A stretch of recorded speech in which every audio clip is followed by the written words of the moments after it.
But we are into the big questions, doubts, and questions of faith series that we garnered.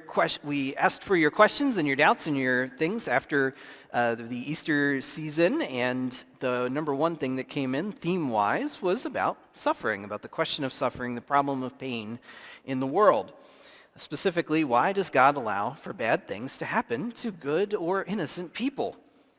And why is there still suffering in the world today? So we're not exactly easing into the last Sunday in July, but these are big questions, and this perhaps is the question that we pursue in life and that we wrestle with in life, that has been a part of the human existence from the time of Adam and Eve forward. And it's a line of questioning that religion in general endeavors to search for the answer for, and ours as well.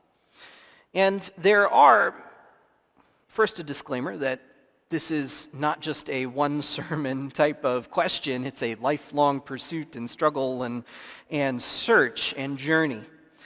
So I'll do my best to touch on some different whys and perhaps what beyond why is our response to the question of suffering in the world. So there are many who have endeavored to explain the why of suffering. And a main thread of religious belief and Christian belief especially says that the simple reason for pain and suffering is that there is sin in the world, that it goes back to Adam and Eve and and God's discourse with them after they were found to have eaten of the forbidden fruit, that there would be pain and toil and ultimately death. And I don't disagree as a Christian pastor who has theological training, and the reason often that good people and innocent people suffer is because not so good and not so innocent people take advantage of them. There's greed and there's selfishness in the world. And you could broaden that out and say, the reason that so many perish or suffer because of natural disasters is because of the way we've treated the earth and the way that we have not been proper stewards. It all comes back to that sin. In a philosophical and even a theological classroom environment, the existence of suffering is not that hard to come up with an explanation for, and the root of it is most always human. Howard Thurman, a theologian, a civil rights leader, a mystic and spiritual guru, says that suffering is the most universal of human experiences. And he lists suffering as one of life's disciplines, as a spiritual discipline that we go through, which is an interesting take.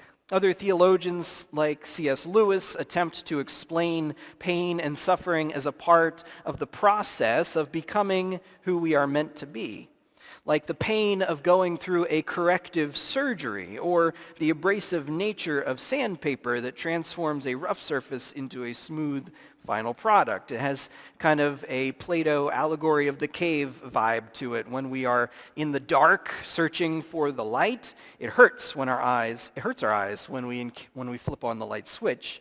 Yet it behooves us and opens up a whole new world that we truly see in the light that we would not experience in the dark. There are all sorts of ways that we can theoretically explain the reason for suffering and how God uses it, not how God causes it. I think that is an important distinction to make in our line of theology, that God exists within our moments of pain and suffering, not that God is the root cause of it, and is present there and uses those experiences for our growth, and sometimes ultimately we say for our good. But there's something that our papers and our dissertations and our books and our explanations don't necessarily address or fix, and that's the pain itself. If I break my arm, what good is it going to do if you explain to me how the contact with the ground broke it, if you don't help me in some way to get on the road to healing? Rest assured, dear ones, the arc of Scripture's story that we carry with us portrays a God who does care about our pain and our suffering. Not a God that is constantly aloof or far off, or that sits on a throne way away from us and says, a little pain is good for them, it builds character. Though, admittedly, the Apostle Paul will say something to that effect later in his epistles. No, one of the unique features of the Christian faith is that we have a God who is empathetic towards the creation that has been so wonderfully made. God who sees the effects of sin and the resulting death has heard the cries of the people and devised a way to, in the eternal scope of things, solve the problem of estrangement and sin once and for all. God becomes human, flesh, soul, experiences temptations, goes through pain, the whole deal of human existence. Jesus experienced all of the facets of living a life as a human being till age 33. So the historical account of his life says. Christ endured hunger, thirst, challenges with co-workers and competitors, frustrations and fears, and all manners of going through life. And ultimately overcomes these experiences to give hope in the midst of them in our own journey through this world. A God who doesn't care would not go through what Jesus is going through in our scripture reading and our focus verse for today, this moment of suffering and humiliation. And Jesus himself gets to this moment where he says, my God, why have you forsaken me? Suffering is real and horrible. But God cares so much about our suffering that God came into the midst of it, experienced it, took it on, and found a way to ultimately redeem it, to ultimately cast a vision and a path, carve a path of hope out of the midst of hopelessness. Howard Thurman, going back to his experience of death, or his explanation of the experience of suffering, is for him it all comes back to this universal experience of death. And he says that in a world where death is the ultimate trajectory of all of our lives, it is a denial of our future, a delegitimizing of hope for a future. And the importance of Jesus giving us a hope for a future that is beyond physical death is immense to there being hope in the midst of suffering.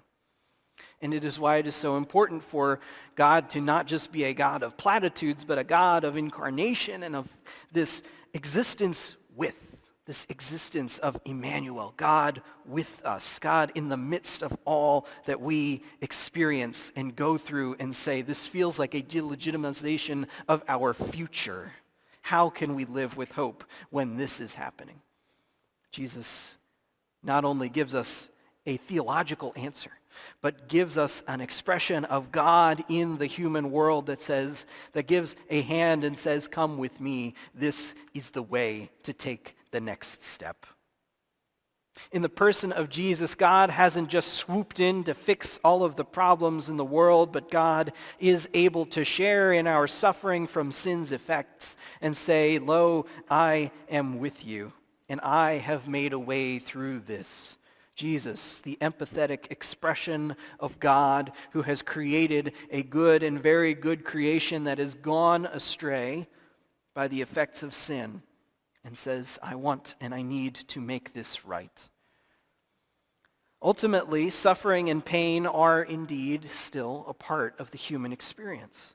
And I think that much of that stems from this death being the rule of life and not the exception, because through it we all experience loss.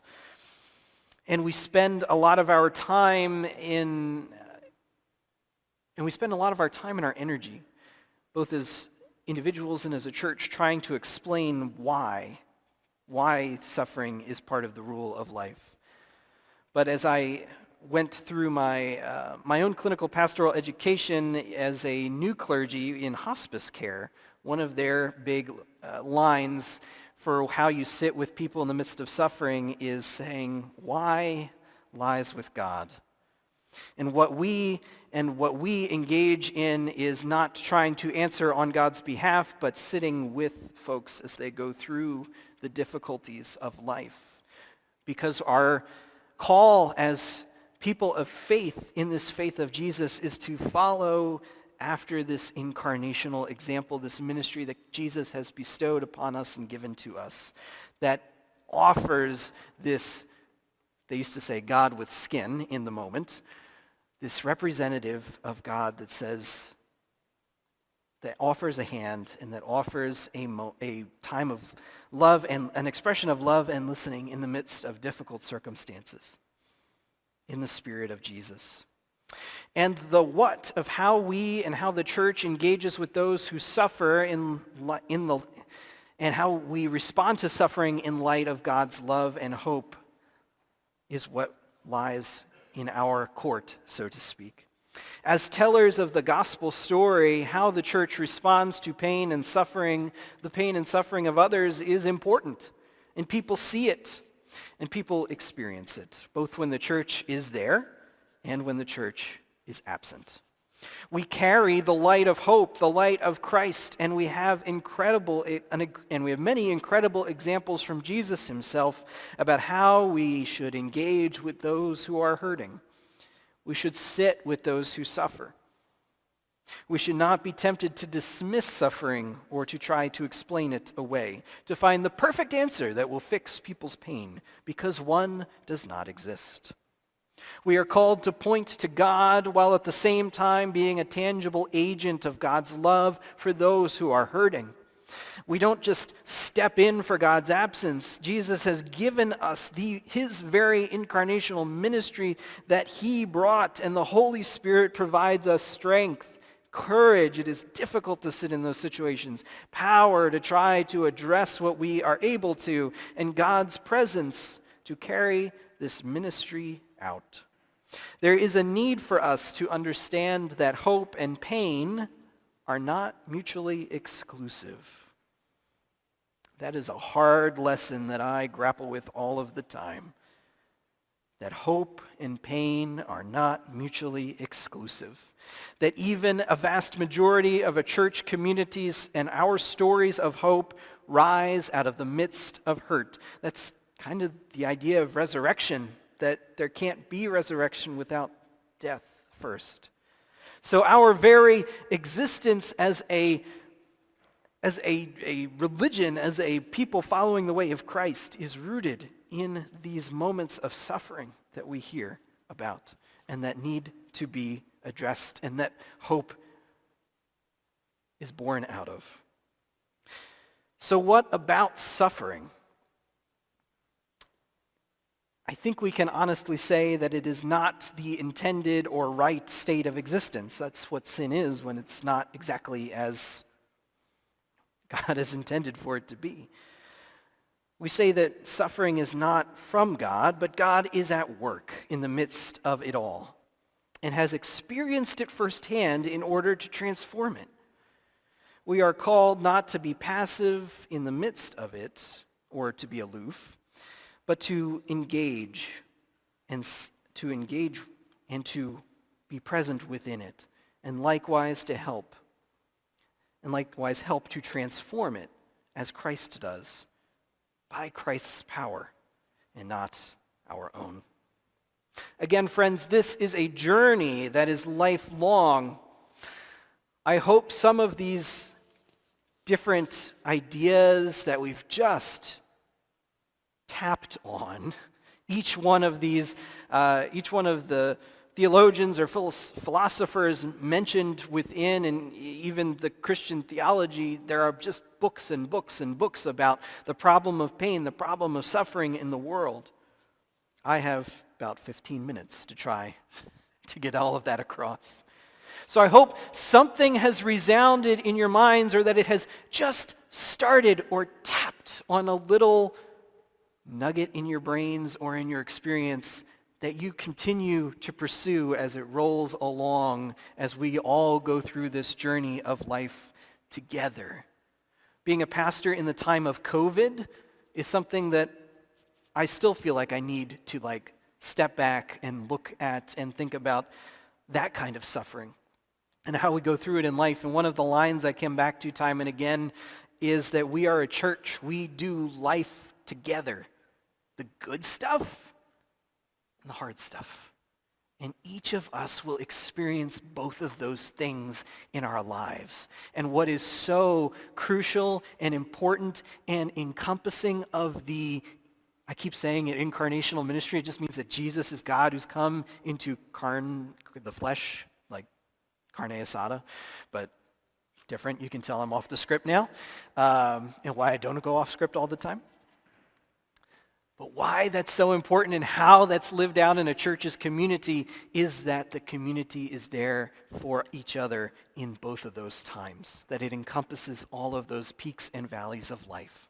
So friends, we may not have all of the answers, and even if we had the perfect theological answer for the meaning of our pain and our suffering, they wouldn't fix the pain and suffering. So as a community of faith, let us endeavor to walk together. And when one of us needs to sit, let us sit together and rest, and to be encouraged that step by step we will make this journey of life as a community and as individuals through our participation in the holy community.